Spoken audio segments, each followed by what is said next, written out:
Bienvenue dans l'entretien de l'intelligence économique, l'émission consacrée aux acteurs de la mondialisation. Notre économie va dans le mur. Pourtant, il existe des solutions pour éviter la catastrophe. Économie collaborative, économie circulaire, économie de l'intelligence du vivant, économie de l'usage et non pas de la possession, permaculture, agroécologie, toutes ces nouvelles approches sont regroupées sous l'appellation d'économie symbiotique. Un concept que développe notre invité dans son livre sobrement intitulé « L'économie symbiotique » est paru chez Actes Sud. Bonjour Isabelle Delannoy. Bonjour. Alors, votre définition de cette économie symbiotique? C'est une économie qui régénère le milieu dont elle dépend. Financier, une régénération financière, ça on est habitué, c'est ce qu'on demande à l'économie. Mais aussi économique, c'est-à-dire ses parties prenantes, ses fournisseurs, ses clients, ses usagers. Écologique, le milieu écologique, les écosystèmes, elle régénère les écosystèmes vivants. Et sociaux, c'est-à-dire la société, les collaborateurs, l'humain qui est dans chacun de nous, qu'il soit citoyen, travailleur ou consommateur. C'est la symbiose de ces 4 éléments. C'est la symbiose de ces 4 éléments. D'où elle vient, cette économie? En fait, elle existe, elle est en émergence. Ça fait 50 ans qu'on voit vraiment des innovations apparaître ou alors des modèles revenir comme l'économie circulaire. On ne peut pas dire que l'économie circulaire soit nouvelle, mais elle se redéveloppe de façon extraordinaire. Et toutes ces nouvelles logiques, c'est des nouvelles façons de penser, c'est pour ça que j'aime bien le mot logique, toutes ces nouvelles logiques économiques et productives, en fait, non seulement elles sont appliquées, elles sont développées par des citoyens, des associations, des élus, des entrepreneurs, mais elles sont aussi théorisées depuis 50 ans. Et c'est fabuleux parce qu'elles ont une cohérence qui est étonnante. Malgré, sous leur diversité, en fait, elles disent la même chose. Mais est-ce que c'est un simple regroupement de la permaculture, de l'agroécologie, de l'économie circulaire, l'économie solidaire, ou il y a en plus un concept derrière?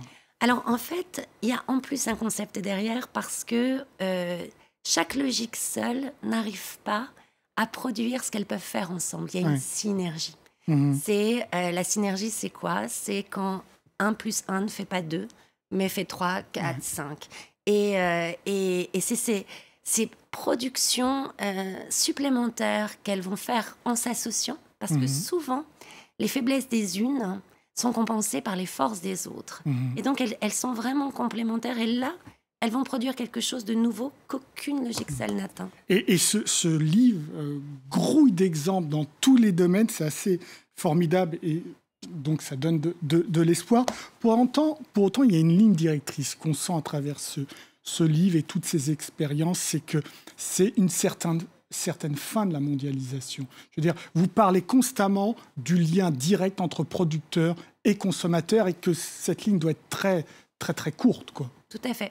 C'est même consommateur n'est presque plus adapté. C'est des usagers. Des usagers de la production. C'est étonnant. Et en effet, c'est du lien direct ou avec au maximum un intermédiaire. Mais ce qui nous a permis ça, c'est Internet. Si nous nous retrouvons sur un réseau social, on n'a besoin d'aucun intermédiaire pour discuter. Il suffit que vous acceptiez ma demande et voilà, on discute, vous voyez.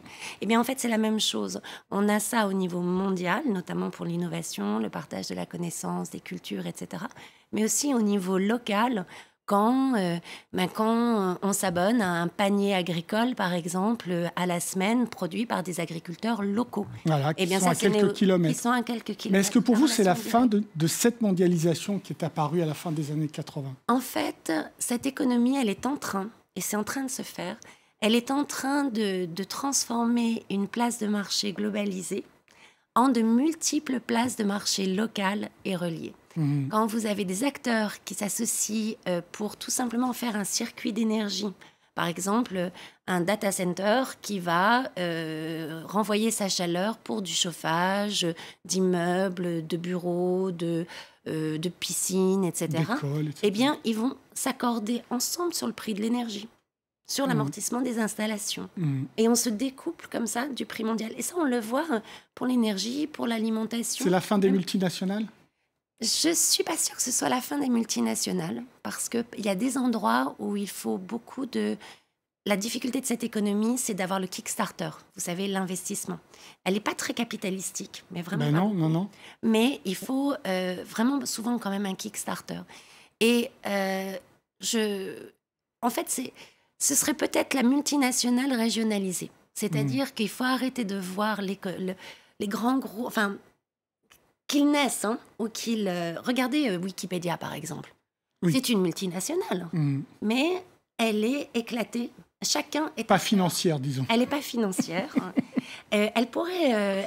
et en fait, chacun peut être acteur. Vous pouvez imaginer des coopératives locales reliées au niveau mondial. Alors, dans votre livre, vous avez des exemples de multinationales qui acceptent ce jeu de l'économie symbiotique? Oui. On a, par exemple... et qui ne l'ont pas du tout fait pour des raisons écologiques. Ils l'ont fait pour des raisons de compétitivité. Un des exemples que je cite, qui est un des plus anciens, c'est celui de Rank Xerox.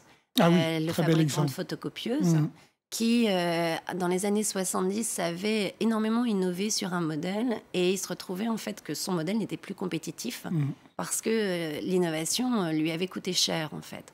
Et donc il s'est dit, j'arrive pas à vendre mes photocopieuses, peut-être que je vais aller chez le client en lui proposant en location et finalement ne plus vendre ma photocopieuse qui coûte très cher, mais vendre la photocopie, vendre l'usage. Ouais. Et il s'est rendu compte que non seulement ça marchait, il est redevenu leader mondial de la photocopieuse au monde.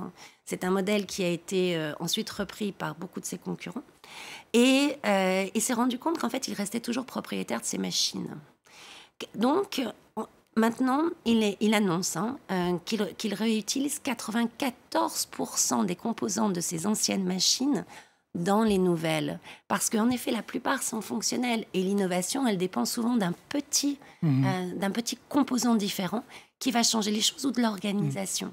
Alors là, Rank Xerox vous dit que c'est un exemple assez daté, mais est-ce qu'il a été suivi ? C'est ce qu'on appelle l'économie de fonctionnalité en mots savants. En fait, moi, je préfère dans ce cas-là, je préfère l'appeler l'économie de l'usage. C'est-à-dire qu'on n'est plus en effet possesseur de ces objets, mais on va pouvoir en louer l'usage et du coup suivre l'innovation sans avoir à changer tous les composants. Mais d'autres multinationales ont suivi ou pas ? On a Michelin qui a fait ça pour ses pneus grands camions. On a Elis pour les vêtements. Pour les vêtements professionnels, on a Philips qui fait ça pour l'éclairage. Et donc c'est un système où on gagne de l'argent, où on dégage des bénéfices. On dégage beaucoup de bénéfices. Donc ça ne devrait pas faire peur à ces multinationales, bien au contraire. Bien au contraire, mais on n'en a pas encore la culture. Y compris les PME. C'est très intéressant parce qu'il y a des PME qui s'y mettent, et ça c'est important. C'est qu'il faut d'abord garder la relation directe avec le client. Sinon, les modèles qui ne l'ont pas gardé, en général, n'ont pas fonctionné. En plus, ça donne les retours usagers de l'usager. Direct, donc, ça permet d'augmenter l'innovation et d'améliorer l'innovation dans l'entreprise.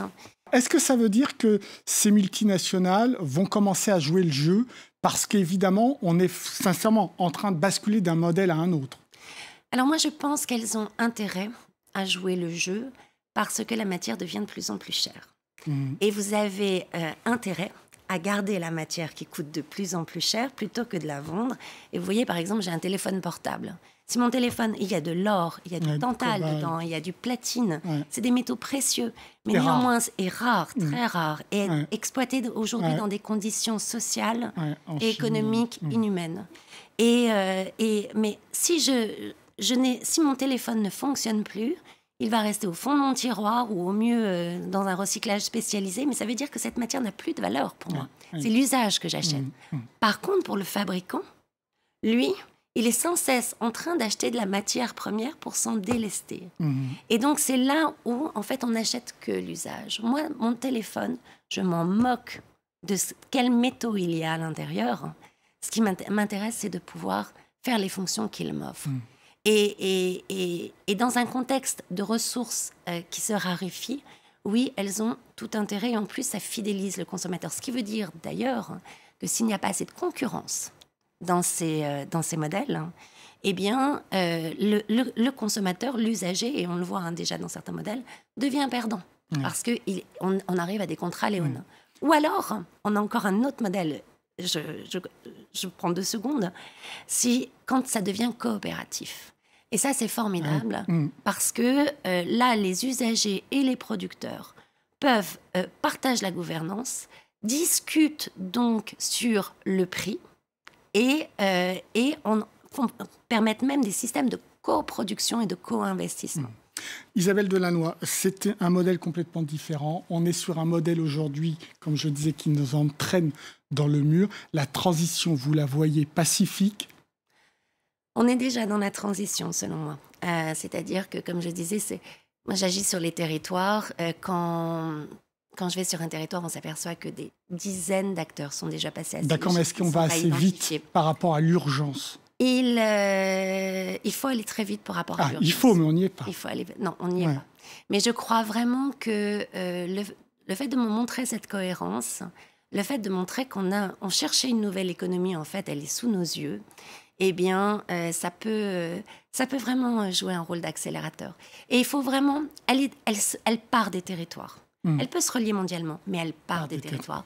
Donc, il faut vraiment que des élus, les entrepreneurs locaux, les citoyens organisés fassent des groupes locaux pour se demander mais qu'est-ce qu'on peut faire selon cette nouvelle logique économique. Merci beaucoup Isabelle Delannoy pour vos réponses.